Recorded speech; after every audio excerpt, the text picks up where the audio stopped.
สวัสดีค่ะพ่อแม่พี่น้องสวัสดีFCทุกท่านเนาะค่ะกลับมาพบมาพอกับเจตาพารวยคือเก่าค่ะในทางช่อง YouTube เนาะกับขอบคุญขอบคุณ FC บ่ว่าจะเป็น FC เก่า FC ใหม่เนาะค่ะที่เข้ามาติดตามรับชมรับฟังมากดไลค์กดแชร์มาคอมเมนต์ในทางช่องน้อยๆของเจตาเนาะกราบขอบพระคุณเป็นอย่างสูงค่ะคลิปนี้เจตาก็จะว่างแนวทางของลาวพัฒนาค่ะลาวพัฒนามือแรกนี้ออกค่ะพี่น้องเป็นวันศุกร์ที่14เนาะเห็นอยู่นี่ประวัติของเลขล็อกกิ๊กค่ะสาวน้อยหน้ามนคนน่ารักแล้วก็คนขยันเนาะค่ะสาวน้อยคนขยันคนน่ารักตาฮักตัวอันเลขล็อกกิ๊กนะคะล็อกกิ๊กเนาะทางช่องของเพิ่นก็ใหญ่แล้วค่ะทางช่องล็อกกิ๊ก FC รุ่นลามหูกันอยู่เนาะค่ะ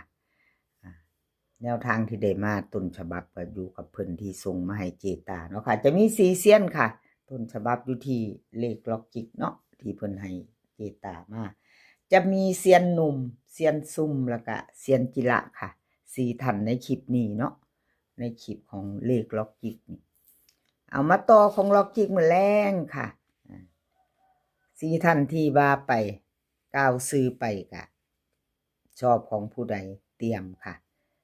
จับตามอง FC ของเจตาเซียนซุ่มเซียนจิระเซียนหนุ่มค่ะเลขล็อกกิกเตรียมแคปหน้าจอแล้วก็รอชมรอฟังไปน้ำกันเนาะค่ะไปน้ำกันเล่าพัฒนามือแรงเลขล็อกกิกค่ะวิ่งรูดเพิ่นให้มา8ตัวเดียว2ตัว4หาง8 9 8 1 8 2 8 0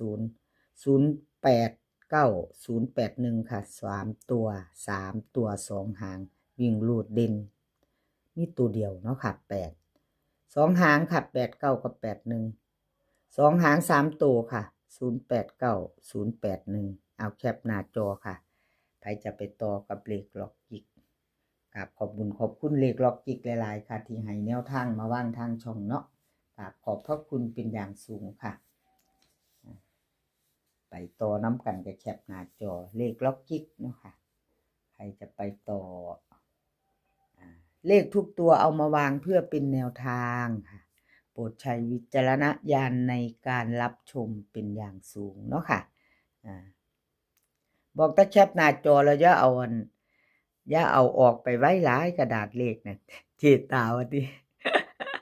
ซาจักหน่อยนะวะติเอาไว้ให้พ่อ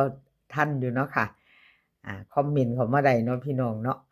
ถ้าบ่มีอันใดถูกอกถูกใจแน่ติเพื่อก่อเนาะพี่น้องติเพื่อก่อกราบขอบคุณหลายๆติชุ่มกันเข้ามาได้เนาะต่อไปค่ะต่อไป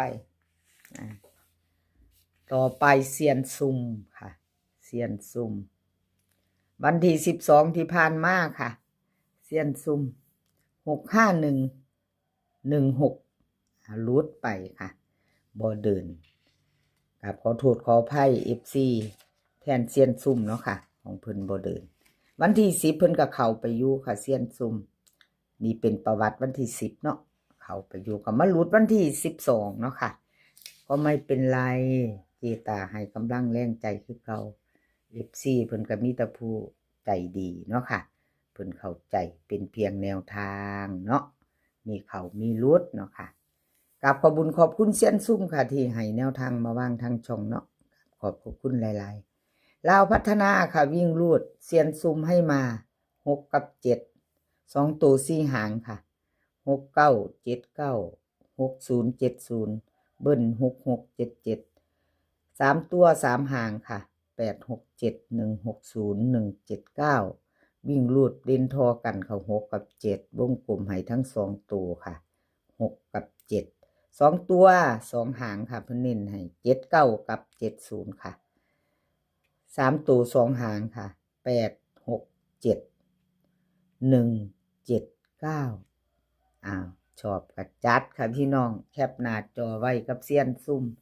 ชอบก็จัดขัดก็ผ่านเนาะค่ะชอบก็จัดไปรุ่นกันมื้อแรงวันที่14เป็นวันศุกร์แล้วเนาะค่ะพี่น้อง2 ทุ่มครึ่งค่ะ2 ทุ่มครึ่งไปเล่าต่อมื้อแรงแคปหน้าจอใครจะไปต่อกับเซียนซุ่มเนาะค่ะ ปหน้าจอไว้ต่อไปค่ะ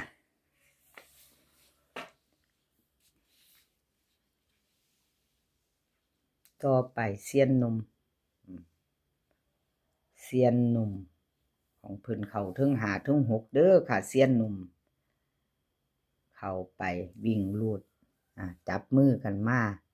5บนเนาะค่ะ6ล่าง65116 12ที่ผ่านมาค่ะ3ตัว651 2ตัว16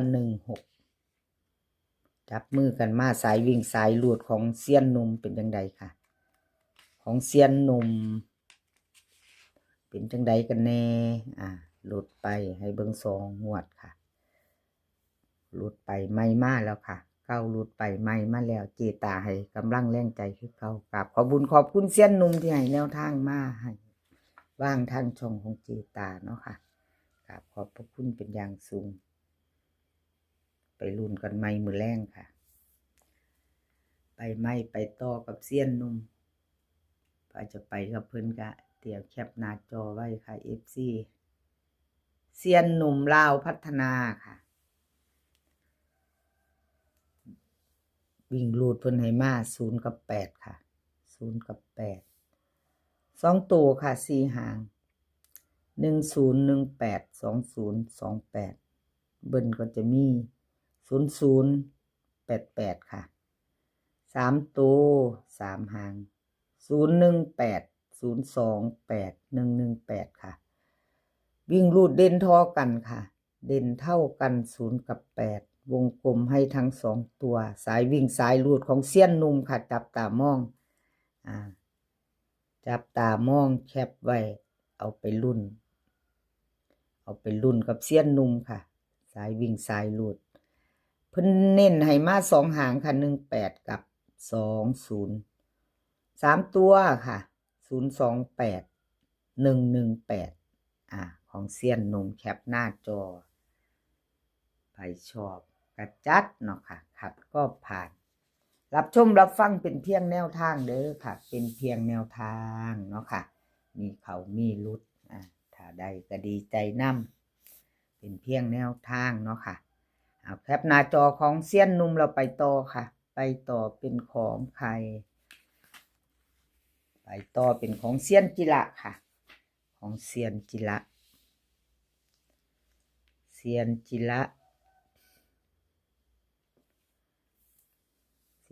ก็หลุดไปเนาะพี่น้อง3ตัว65116กับขอโทษขออภัย FC แทนเซียนจิระเนาะค่ะที่แนวทางเพิ่นหลุดวันที่10เขาไปอยู่ค่ะ11เนาะล่าง11ค่ะมันหลุด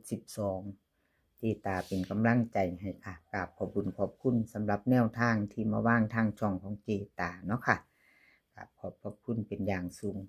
เซียนจิราค่ะลาวพัฒนาวันที่14มื้อแรงนี่มาลุ้นกันต่อวิ่งเพิ่นให้7ค่ะ2ตัว4หาง7 9 7 8 70 73ค่ะเบิ้ลหางเดียว77 3ตัวนี่2หาง3ตัว2หาง879 873ค่ะวิ่งเด่นตัวเดียว7เนาะเน้น79กับ70 3ตัวค่ะเน้น2หาง879 873แคปหน้าจอค่ะใครจะไปต่อกับเซียนกีฬามื้อแรงเนาะค่ะแคปหน้าจอแล้วไปต่อมื้อแรง2 ทุ่มครึ่งค่ะ2 ทุ่มครึ่งสายวิ่งสายหลุดตัวเดียวเด้อค่ะเซียนจิระ7คลิปนี้ก็ขอให้พี่น้องโชคดีกับลาวพัฒนาค่ะโชคดีกันทุกคนมื้อนี้ขอให้มีความสุขค่ะขอให้พี่น้องมีความสุขแล้วก็สุขภาพร่างกายแข็งแรงกันทุกคนค่ะสุขภาพมาก่อนเดินทางไปไสก็ขอให้ปลอดภัยค่ะเดินทางไปก็ขอให้มีโชคกลับมาก็ขอให้มีชัยเนาะค่ะคลิปหน้าค่อยพอกันใหม่กับขอบคุณหลายๆคลิปนี้ก็สวัสดีค่ะ